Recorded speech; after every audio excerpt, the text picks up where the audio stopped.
there. Welcome to your first video lecture for PSI 232, Quantitative Methods in Political Science. Today's the day where I talk about downloading and installing R and RStudio. As a quick reminder, R is the underlying software. RStudio is the software we'll actually be using, but you gotta have both. So let's do that. The links to download the software are in your syllabus, but I find it just as easy to Google for them. I already have Google Chrome, which is my preferred web browser, up here. Oops, gonna quit mail. And I'm just gonna Google for it. I'm gonna say download R Mac, done. And there's the first link, R for Mac OS X. So here you'll come to a page with a whole ton of information about R, sort of its history, its version history, whatever. The only thing you need to know is what is the right link to click. In most cases, for most of you, that's going to be this one right here, R 3.6.1, which for reasons that defy understanding is called Action of the Toes. Sure. If you have an older Mac, you can scroll down here to the Snow Leopard package or the package that works with Mavericks. But if your Mac is old enough that you need those, you should probably talk to me. Similarly, if you're looking for Windows versions, you can also say download R Windows.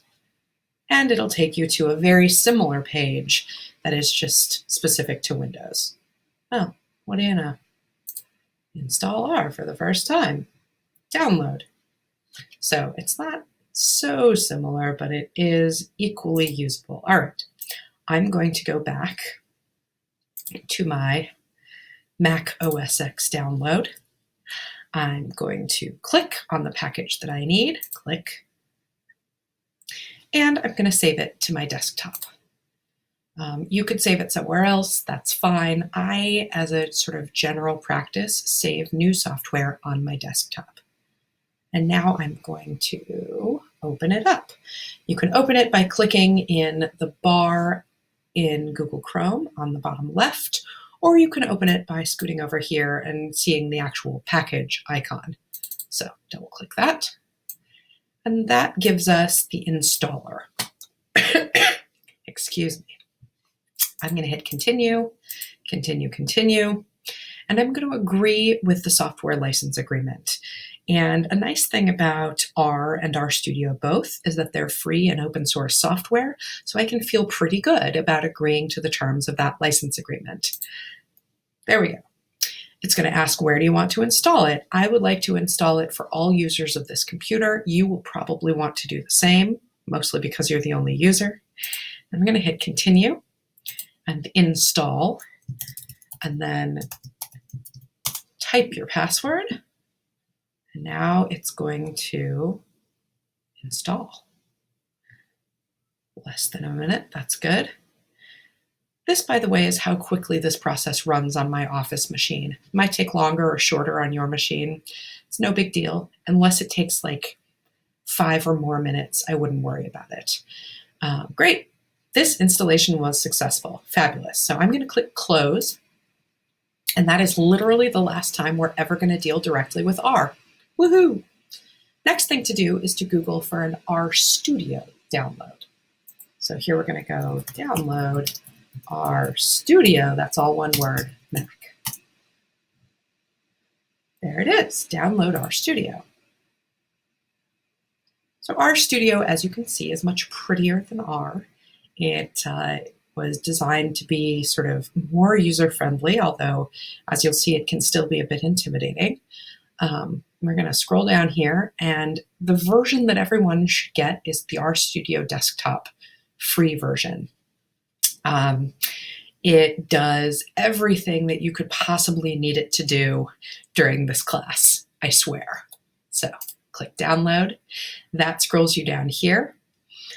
Windows users obviously will click Windows. I'm going to click the Mac OS. And then if you have a Linux machine, whether that's Ubuntu or Debian or Fedora or something else, you can click on those links. God save you. Here's mine. All right, and again, it downloads something to my desktop. Save. There it goes. It's nice and downloaded. And here, rather than a .pkg, a package, this is an installer.dmg. So I'm going to double click that.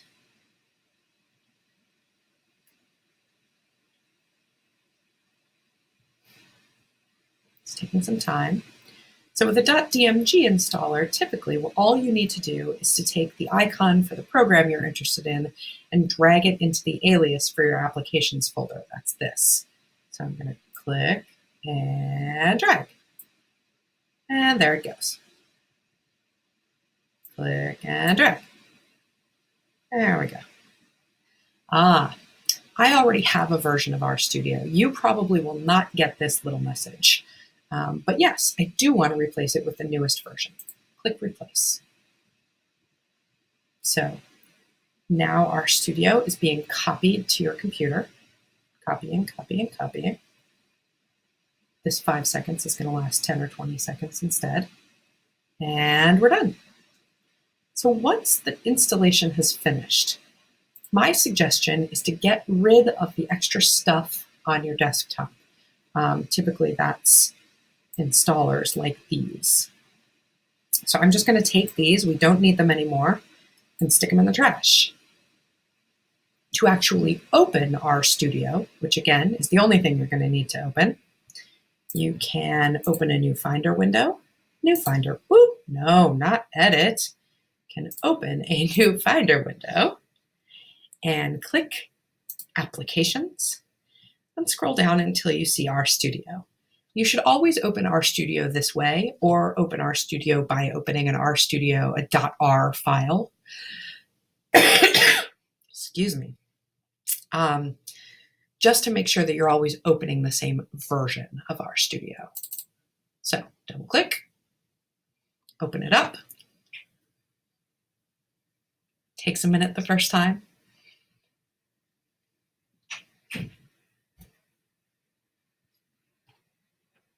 And yes, I do want to open it.